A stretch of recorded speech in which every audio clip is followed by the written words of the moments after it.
Hey guys, welcome back. Today I'm going to be doing my beauty scenario tag. I was tagged by Mayling, who is Entrance to Wonderland on YouTube. I've got 8 questions here, and this tag was actually popularized by Lily Pebbles. I think she started it, and I'm just going to go ahead and answer the first question. So the first question is, you have to get rid of all your foundations and you can only keep one high-end and one drugstore. Which do you keep?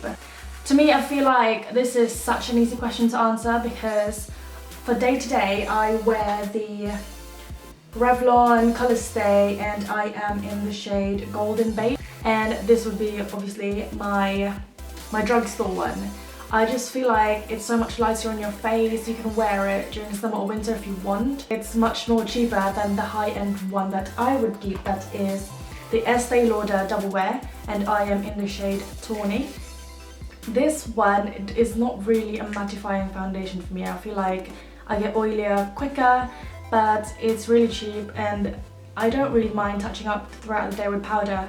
But with this one, I would wear it when I'm going for dinner, on a night out somewhere, and if I really want to have my makeup stay on my face all day. So yeah, Revlon and Estee Lauder. So moving on to question 2. You go for an interview and the lady interviewing you has lipstick on her teeth. Do you approach the subject or ignore it completely?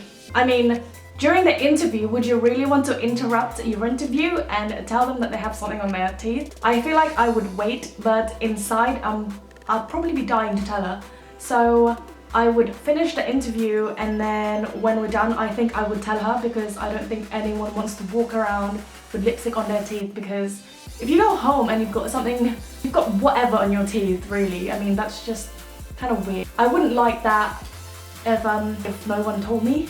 So yeah, I'd rather have someone tell me, and she'd probably be grateful, to be honest. So for question number 3, you're not feeling yourself and need to pick me up. Which lipstick do you put on to make yourself feel beautiful? I mean, I don't really wear lipsticks that much, but sometimes when I feel like it, I would go for my NYX lingerie. This was actually given to me by my friend Jen. Hey Jen!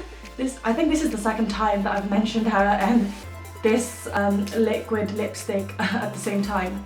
Yeah, I just feel like this is such a good shade for me. It's got like pink and peachy undertones, and it's sort of like a nude lip, but it's not too light. That's my problem with nude lipsticks. I just can't wear like really light ones. And I recently got Colourpop's Kathleen Light Aquarius 2, but it doesn't really suit me. I feel like it's way too light. So I'm gonna have a go again probably soon.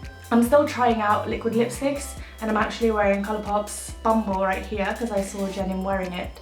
The next question is, you go back in time for a day to your teenage years. How would you do your hair and makeup differently? As for hair, I don't think I would change anything because that's how I felt back then. And also I started dyeing my hair when I was about 10, just before I went to boarding school. My mum just dyed it, and I think from there I've always liked my hair dyed. And I've had red hair, blue-green, blue, purple and pink at the same time when my hair was dip dyed blonde and it was longer back then. And then I also had silver hair. And yeah, it's just growing out now, and I think once this grows out a little bit more, I'm gonna cut off the blonde and I'm gonna dye my hair again. As for makeup, I looked so ridiculous not having done my eyebrows back then, because I used to wear eyeliner on my waterline and I wouldn't put any on my lids either, so I just looked like a ghost. I was also wearing this powder that was just way too light for my skin, and I don't know why I didn't care then.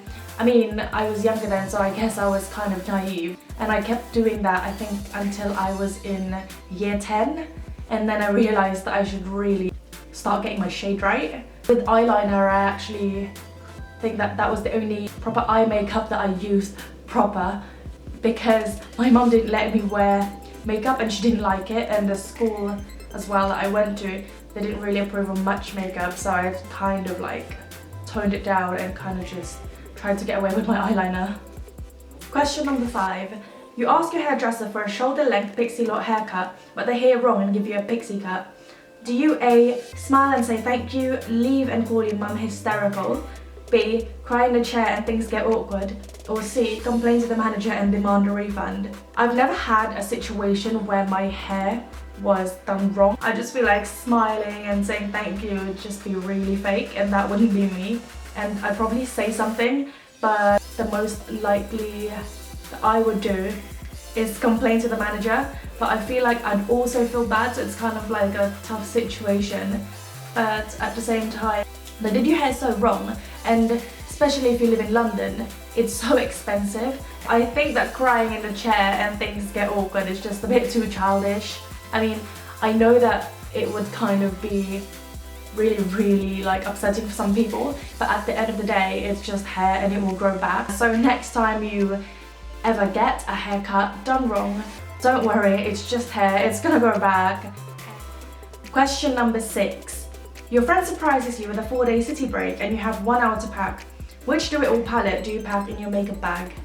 I mean, I'd be so happy for this 4-day city break surprise, but at the same time, I'd be so annoyed because I take so long to pack and I don't pack light either. If I had to choose one palette, I think I would go for this Revolution Ultra Professional eyeshadow in Flawless. I'm going to show you what it looks like. Look at that, it is absolutely used and abused. I absolutely love it. I've got these red shades that I really like to use, and some neutral mattes, and also some golden bronzy shades. And at the same time, I've got the kind of like darker shades that I would wear for an evening kind of dinner, or if I'm going out. It's also really compact and I could just literally grab it and go. And these are so easy to apply and are so affordable that you can't really go wrong. So yeah, I would pick this one. Question number 7. Your house has been robbed. Don't worry, everyone is safe. But your beauty stash has been raided. What's the product you really hope is safe? For this, I would hope that my most expensive makeup palettes are safe. I've got like the Too Faced palette that they released back in Christmas. It was a limited edition one. The Urban Decay Naked 2 palette. I know it's been years, but it was a present for my friend, so I'd be really upset if that was gone.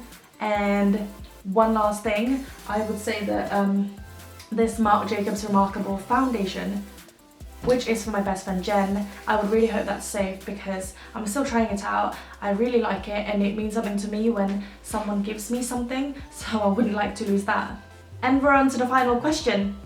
Your friend borrows your makeup and returns it in awful condition. Do you A, just pretend you haven't noticed, B, ask them to repurchase it, or C, secretly do the same and do something of theirs?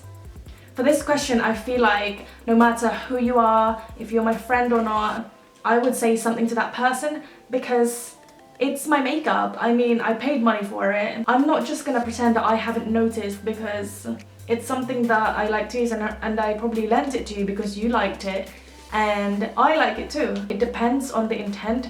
If someone did it on purpose, I mean, for example, if me and my friend fell out and she decided to take revenge on my makeup palette or something, then I would tell her to repurchase it, and I would probably continue to sulk and not talk to her until she's bought me a new one. If it was an accident, obviously that happens. So that's it for this video, guys. I hope you enjoyed watching as much as I enjoyed answering them.